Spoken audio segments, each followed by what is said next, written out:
Hi everyone, welcome to the Life Everyday channel where I create videos about my YouTube journey, tech reviews, tutorials, and DIY projects that help you save time and money.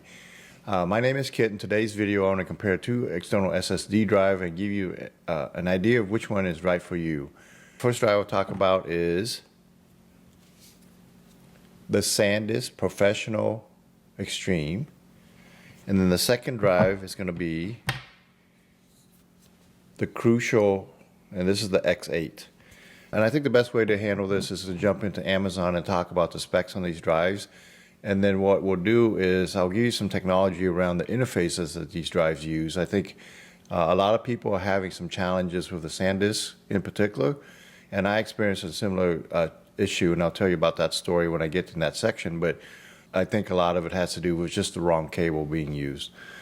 So we jump to Amazon. You can see here the Sandisk Professional is a Thunderbolt 3 capable drive, and Thunderbolt 3 is rated for 40 gigabits per second, and it's compatible with USB-C. Now, I don't think USB-C is the right way to describe it. I think you should say USB 3.2.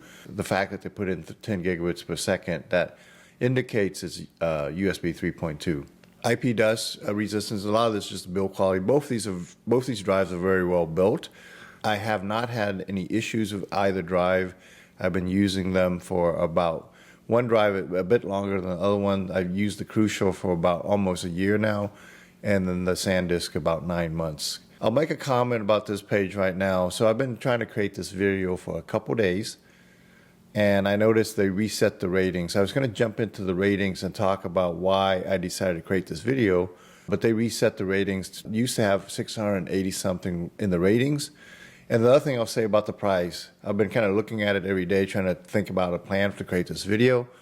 And I noticed one day the price on this drive was $799 with a 50% discount. The next day was $799 with a 52% discount. I think yesterday when I looked at it, it was I believe it's like $400 and something, and it had like a very small discount. It ended up being just under $398 or some weird price like that. Today in the site, it's listed at $729 with a 19% discount. So it's almost like they're playing with this number to try to figure out which the right target for people to buy. I would say this: I paid roughly $420 about a year ago for this drive, and I've seen the price drop just below $400. So it's around $400. I think should be the target price for this if you're interested in this drive. I was going to jump in this ratings and show you the reviews that caused me to create this video, which is a lot of bad reviews around intermittent issues, not being able to connect, Windows Explorer not finding the disk, can't connect to my Mac, all these kind of weird issues that people were having. And let me go ahead and jump into the story I experienced with this drive.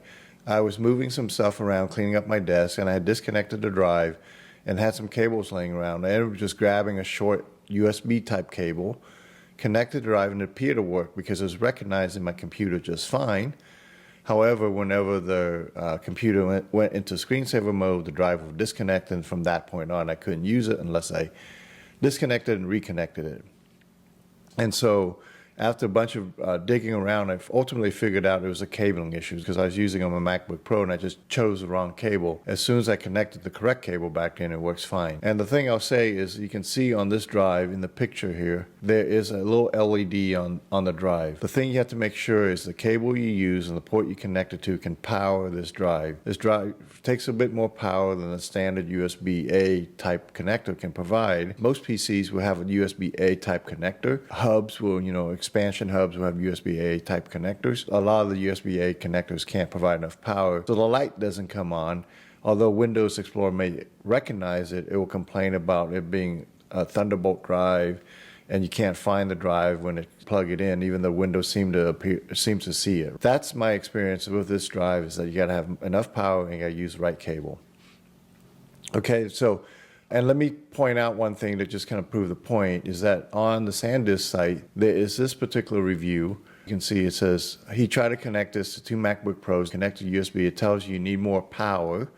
And the thing I noticed is the cable is in this picture doesn't have a Thunderbolt 3 on it. And I'll show you the cables in a second, but Ultimately, I'm suspecting it's maybe the wrong cable, but I can't say for sure because one of the challenges as a consumer is there are so many peripherals using USB-C today that it gets, you have cables laying around, you just grab a cable and you try to use it, and they're not very well labeled. So that's kind of the real thing about this particular drive. Now, Crucial is much more simpler because it's just strictly a USB 3.2 drive, 1,000 megabytes per second roughly. So it's about 1/3 the speed of the Thunderbolt 3. And now we're going to do a quick speed test to show you the two differences from a practical perspective. This drive is about $100 less, so you kind of price them that way. So the Thunderbolt drive should be about $100 more than the USB-C drive here. USB 3.2. Even I say the wrong thing. This drive overall has pretty good reviews, 17,000 reviews. It's been consistent. They don't mess around with this pricing. It's been like this. And you can see I purchased this back in November 6th of 2023. I've used this a lot. It has a lot of files on it. Have had no issues with it. Moving from Mac to PC and all that because USB 3.2 is backwards compatible with the older, and this drive doesn't require as much power, so you can plug it into the USB-A connectors and it'll power up just fine. So that's the two drives. What I'm going to do now is jump into the kind of the technology piece of this to really call out why I believe this is an issue that people are experiencing on the Extreme Disk Drive. And this hopefully will be beneficial for you just to understand the USB technology a little bit better as well. By the way, if you're finding this content useful, please subscribe to the channel. I'm trying to get my subscriber count up as well as build this YouTube channel out. All right, so let's talk about the USB. So USB-C is the connector type. Just think about all this USB-C connectors. The thing you have to keep in mind is not all cables are created equal. Some cables are rated for 3.0, some cables are rated for 3.2. Just keep that in mind. I made this slide just so you'll be fully aware, right? So it's designed to support various protocols for data, video, and power. So you can use USB 3.1, 3.2, 4.0, Thunderbolt 3, Thunderbolt 4, as well as DisplayPort and HDMI. So multiple different types of interfaces that can use it, as well as power, right? 100 watts of power, even up to 240 watts of power if you use the extended power range. I put in here USB-A interface, what it's spec for. It's only spec for 12 to 18 watts of power. My suspicion is this drive requires a bit more than 18 watts of power, and so that's why you can't connect it to a USB-A type port and have it function correctly, the Sandisk one that is.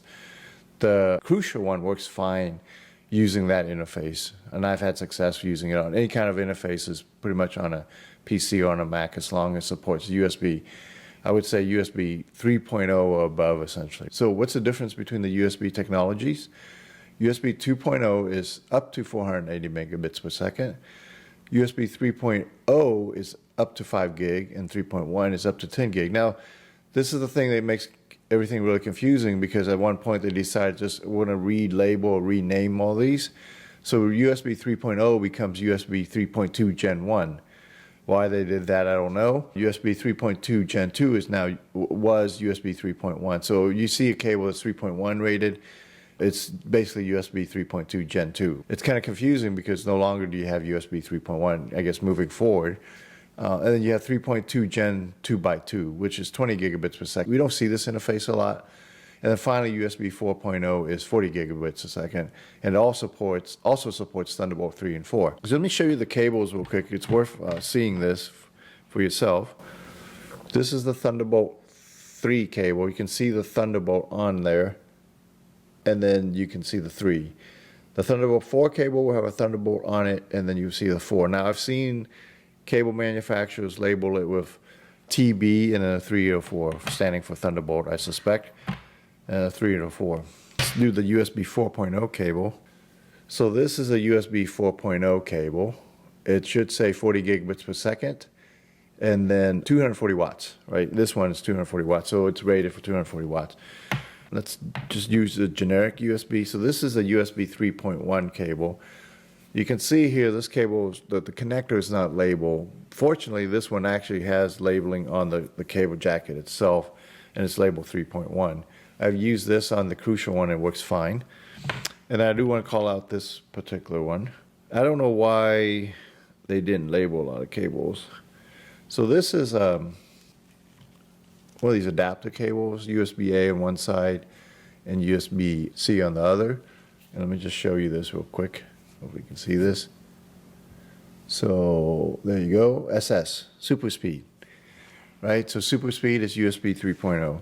This cable doesn't work on the Sandisk, and I believe it's not the fact that it's a USB 3.0. I think it's the fact that it doesn't provide enough power. So those are the cable differences.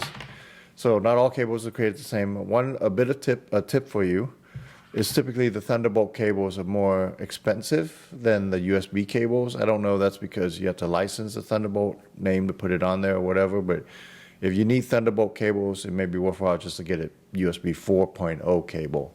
Just save you some money there. So now I'm going to do a quick speed test and then show you the true kind of impact of these two drives in terms of the performance difference between the two of them. Okay, so I have both my drives plugged in. I'm going to run through this real quick. I'm using this Blackmagic design disk speed test. And the reason I'm doing this versus kind of disk mark or something that just gives you a raw number is because this application will give you an indication of like the impact of the speed differences between these two drives for you from the perspective like, you know, what type of video files can I edit and what frame rate. Ideally, what you want to do is have a drive that is fast enough for you to be able to edit videos directly from the drive. So I'm going to go ahead and go in here and select the target drive. I'll run this real quick. So let's just go ahead and do the Pro 40G, G40 first. Hit start. Now this drive is faster, but typically the ratings that they give is often overrated. You know, I think under ideal conditions. I will say one thing I'll make about this is that right now I have this drive connected to a Thunderbolt 4 hub that's then connected to my MacBook Pro. So I'm not sure if it's the hub slowing it down or it's just the fact that this is the fastest it's going to get. But the bottom line of this is this drive supports all, you can see here in this Blackmagic design application, any type of video resolution, almost 12K at 60 frames per second. The only thing it won't support is H.265. This just gives you an indication of like, yeah, this drive will work fine for video editing directly from the drive. Let me go ahead and change drives here. And we'll do the crucial one now. And this one's directly connected to my MacBook Pro through one of the USB-C ports. So as those ports goes, it's universally Thunderbolt 3 or USB 3.2 capable. So you can see here that this write speed is pretty much dead on there, right at 1050. And then the read speed is a little bit slower. But you can see the practical implications of this is not much for most of us because we're not working in 8K, we're not working at high frame rates, we're not working at these very ridiculous resolution. There's no practical implication. Both of these functions very well. I would say this, the crucial one is more flexible. You have to be less concerned about which ports you connect it to. The Thunderbolt drive will save you time. The reason I decided to buy that drive is because I was transferring large video files from a CF Express card and I was just waiting way too long to transfer these files. Now I say way too long is as fast as it can go. The thing you have to keep in mind is that everything has to be rated at high speed. So you have to have a fast card reader, you have to have a fast memory card, which is, in CF Express is fast, right? And then you also have to have a fast SSD. So it ends up costing you a bit of money to get everything kind of synced up in terms of speed. Well, hopefully you find this video useful. If you did, please subscribe to the channel. And if you are interested in these drives, I do have affiliate links down below in the description for both drives. Click the like button and click the notification button. And we'll see you in the next video.